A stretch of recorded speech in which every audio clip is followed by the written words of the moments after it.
And so from that point, I went to school, age 14. I had a white teacher from Scotland, Mr. Robinson. Mr. Robinson came to the class, 38 little black kids, and he began to talk to us about the fact that we were not complete humans, we were half-breed humans. Black people can't learn sophisticated things. He told me that I was a half-breed monkey. I will never learn. My brain was not developed properly. I was retarded. Teacher in school? The teacher told us this. And he stood before my desk and hit on the desk. He says, "You're stupid, you're black, you're a nigger, you can't learn, you are retarded, you are uneducable." I mean, the words, I remember the words. And I sat there weeping as a kid. Because this man was telling us these things, and I was an F student in his class. F, failing student. Yep.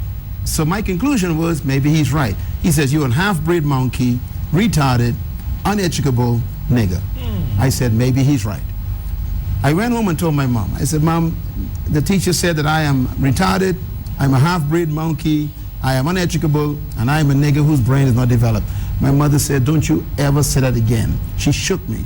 And then she gave me this book that she called the Bible. And she said, "Memorize this statement." It was a statement in the Bible. And it simply said, "Now unto him who's able to do exceedingly abundantly above, far beyond all I can ever ask, think, or imagine, according to the power that worketh within me." I said, now you know I know it, right? Yeah. That's how fast I said it. What book is that? What? Ephesians chapter 3, verse 20. I knew that. I knew Powerful, that. yeah. Thank you, Jeff. See, Jeff got this down to science, right?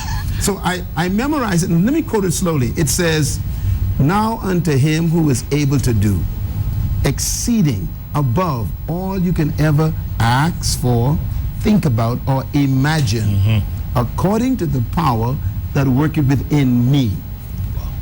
By the time I finished memorizing it, after 3 hours, I suddenly realized that what I imagined was possible, and the power was not in my teacher, it was in me. I went back to the school and I decided I'm going to educate myself at age 14.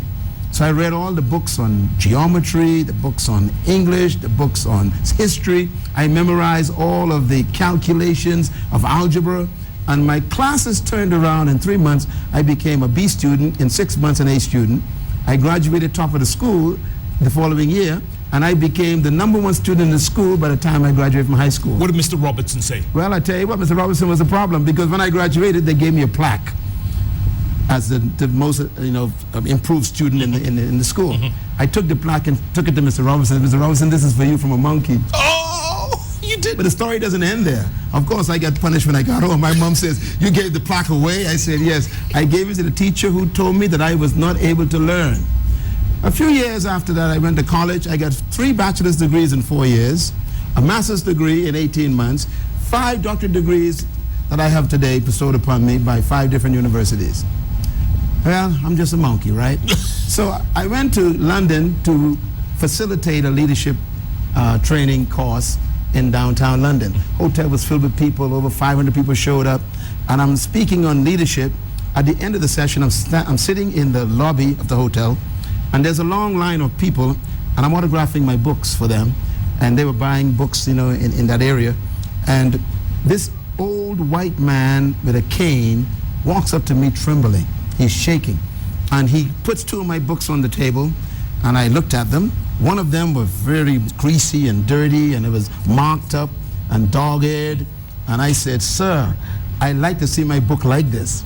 That means the person read it. I said, "Thank you so much for reading the book." And the old man said, "This book changed my life." I said, "Sir, that means so much to me as an author." And I autographed the book for him. Then I autographed the new book he had just bought.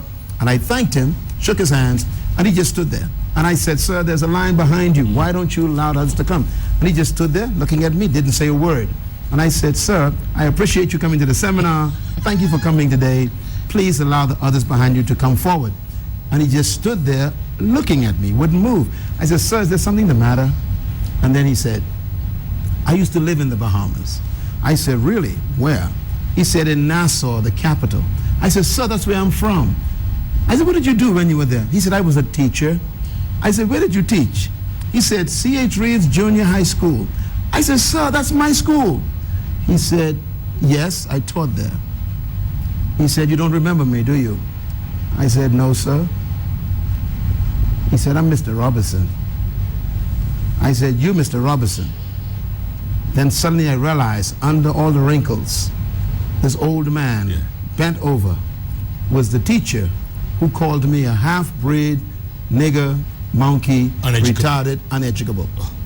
I jumped up from my table, ran around, I grabbed him and I hugged him, and we hugged each other. He wept on my shoulders, I wept on his, and all these people in the lobby of the hotel downtown London, confused. They said, this black man hugging this white man, and they're crying and kissing each other on the cheeks and everything, and everybody's like, what's going on here? But you see, that moment I realized that this man was transformed by my book. And while we are hugging, he said to me, I'm sorry, I'm sorry, I'm sorry. I'm saying, sorry for what? He says, I just took a train from Scotland, took the ferry. When I heard you were coming, your books are up in Scotland in our bookstores. And I saw that you were coming, and I came down to London just to see you, to tell you I'm sorry. I said, sorry about what? He said, I'm just sorry. Then I realized what he meant. And I said, Mr. Robertson, you mean you actually read the book written by a monkey and a half-breed nigger? I said, you mean a monkey changed your life? And he laughed, I laughed, we hugged, we kissed each other. And I said, Mr. Robertson, don't you ever again underestimate a human. That had hurt him for many years, hadn't it? Absolutely. That guilt. He saw my success, and he remembered that he did not treat me properly.